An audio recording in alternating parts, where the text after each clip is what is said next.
의원님은 그 못 보는 사이에 네. 승진하셨다고. 동네방네 소문이 자자하던데 보니까. 네. 아, 네. 정확하게는 그러니까 원래 최고위원이신데 네, 네. 수석자가 붙은 거죠 지금. 네네네. 네. 네. 그러면 어떻게 자리가 좀 달라지는 겁니까 일단은? 아, 일단 자리 그렇죠. 네. 네. 이제 대표 옆자리.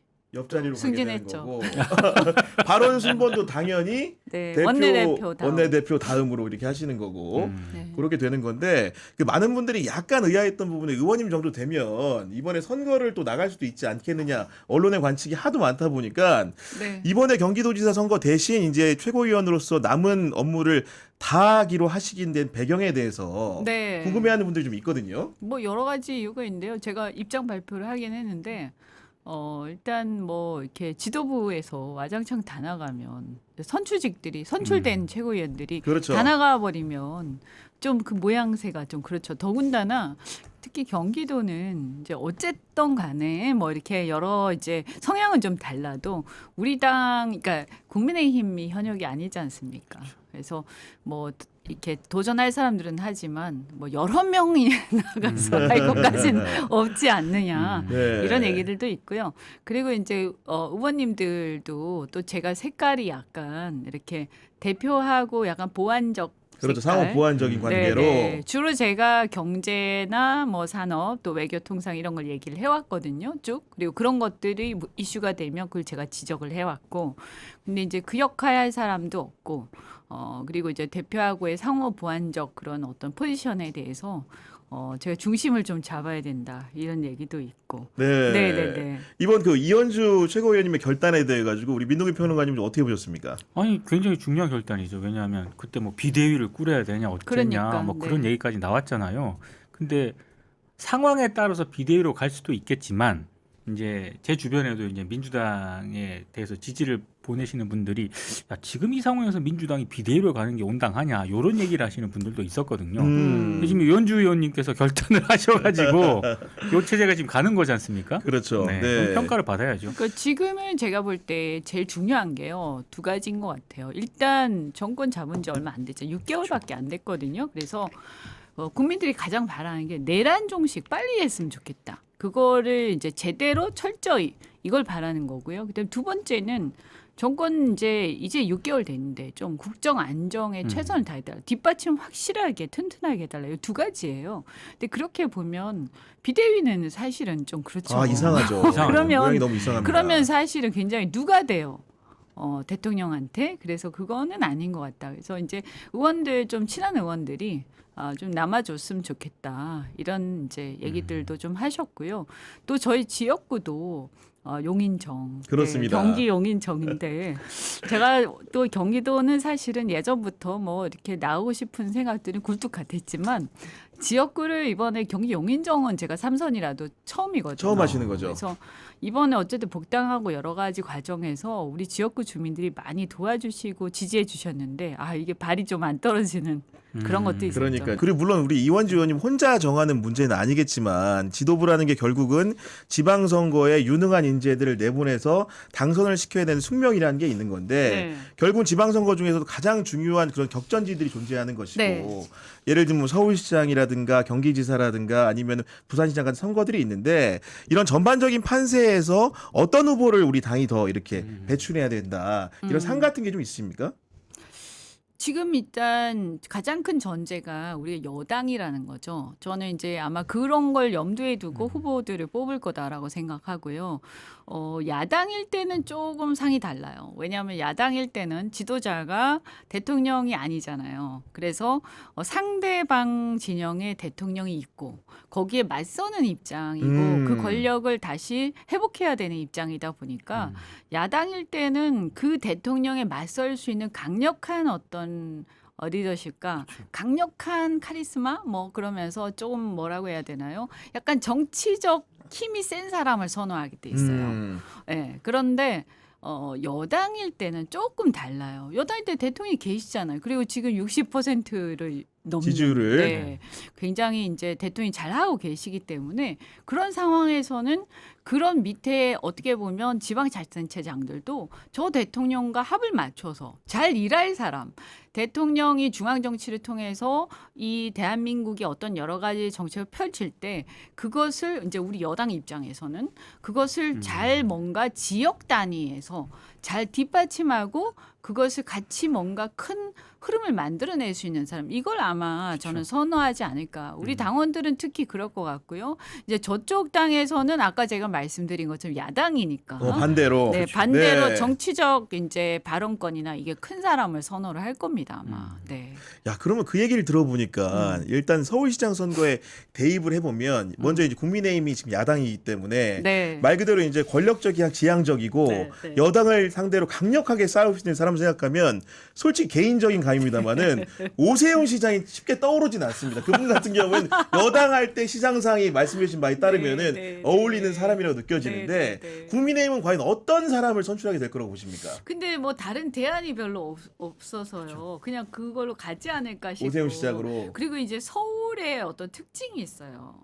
이 서울 시민들이 이렇게 되게 보면 약간 경제적으로 평균적으로 좀 안정되다 보니까 제가 볼 때는 단체장을 별로 잘 안 바꾸는 경향이 있는 것 같아요. 안정적으로 선호하는. 네, 네. 네. 그러니까 뭐 크게 바라는 것도 없지만 나를 그렇게 건드리지 말아줘. 뭐 이런 것도 좀 있는 거 아닌가. 그래서 뭐 크게 바라는 것도 없는데 그냥 무난하게 하면 되지. 뭐 이런 것도 있는 것 같아요. 그래서 지금까지 예를 보면 서울시장 하신 분들이 뭐 크게 잘한 게 없는데도 이렇게 계속 했거든요. 그래서 이제 우리 입장에서 보면 우린 그걸 꺾어야 되는 거잖아요. 그렇죠. 그러면 이제 이게 지금 이 안정적인, 그러니까 우리가 그럼 거기에다 대고 우리가 그걸 꺾어야 되니까 막 파란을 일으키면서 막 세게, 제 생각에 이거는 전략적으로 네네. 막 세게 뭔가 막 들썩들썩 한다고 해서 그게 그러면 전략적으로 맞느냐, 서울 시민의 성향으로 비추어 보건데 오히려 우리는 이제 대통령이 있으니까 대통령하고 합을 맞춰서 서울이 더 발전할 수 있게끔 더 안정적으로 뭔가 여러 가지 당신들의 어떤 민생과 이런 거에서 필요한 것들을 잘 뒷받침하고 큰 어떤 이슈들보다는 조금 잔잔하게 그런 것들에서 사람들한테 안정감을 줄 수 있는 후보를 저는 더 선호할 것 같아요. 우리 입장에서 보면. 네. 저도 이제 10분 공감 가는 바인데 그 맞물려 가지고 이제 서울시장 선거도 중요하지만 의원님 같은 경우에 또 부산에서도 정치를 해보셨기 때문에 네. 부산시장 선거 역시 굉장히 중요하다고 하는데 여기 역시 서울과 다르게 도전자적인 의미가 존재하는 건데 부산 선거는 좀 어떤 방향과 맥락을 가지고 치러야 되냐. 왜냐하면 서울이나 경기는 이미 후보군이 많아요. 그렇죠. 당내에서도 많은데 부산은 지금 후보군을 대라고 하면 대중적 인지도가 높은 사람들이 굉장히 드물게 헤아려집니다. 이런 상황에서 부산시장 선거는 어떻게 치러야 되는 겁니까? 뭐 많을 필요는 없고 한두 명만 있으면 되죠. 일단은 뭐 어쨌든 해수부 장관, 전재수 장관이 있고 그다음에 뭐 최근에 이렇게 시당위원장이 돼서 출마가 어려울 것 같긴 한데, 네, 그 변성환 위원장도 있고, 네. 뭐 그런 분들은 충분히 이제 어필할 수 있는 역량을 수준에. 그리고 이제 부산이라는 곳이 저는 두 가지 측면이 있는 것 같아요. 지역적 그 이제 지방이 다 그래요. 지방이 지역적 연고를 되게 따지죠. 그래서 지역적 연고나 그런 어떤 것이 확실한 사람을 좋아하고요. 그런 의미에서는 아까 말씀드린 그 두 분을 포함해서 꽤 있다고 생각하고, 그리고 이게 지방일수록 더 보수적이에요. 네. 유권자의 선택이. 네. 그래서 행정 경험, 조금 약간 노련함, 약간 나이 이런 게 더 영향을 미칩니다. 그 다음에 또 하나가 지방은 지금 굉장히 지금 발전 욕구가 많아요. 그래서 아까 서울 같은 경우는 말씀드린 것처럼 시민들이 뭔가 막 엄청난 변화 이런 거보다 그냥 내가 알아서 잘 살고 있어. 그러니까 너 네 할 일만 잘해. 뭐 이런 게 좀 네. 있는데 지방은 뭔가 없어? 뭔가 획기적인 어떤 청사진 이런 걸 좀 바라는 경향이 있어요. 그렇구나. 네, 그래서 지방 같은 경우에는 상당한 어떤 이슈 파이팅 이런 것들이 먹힐 가능성이 많고요. 그리고 지금 보면 우리 당이 그래서 대통령도 그렇지만 우리 집권당으로서 우리가 이슈가 많이 있습니다. 부산은 네. 해수부 이전. 그다음에 또 아직 이제 러시아하고 그 전쟁이 이제 우크라이나 안 끝났지만 저는 뭐 우크라이나 전쟁이 지방선거 전에 끝날 거라고 기대를 하거든요. 그러면 북극 항로 이슈가 또 올라오죠. 그래서 여건은 굉장히 좋습니다. 지금 이미 해수부만 이전하는 게 아니에요. 그러면 뭐 해양환경공단 관련된 부처 따라오기 굉장히 때문에. 많은 게 그쵸. 이게 그냥 기관 하나가 이전하는 게 아닙니다.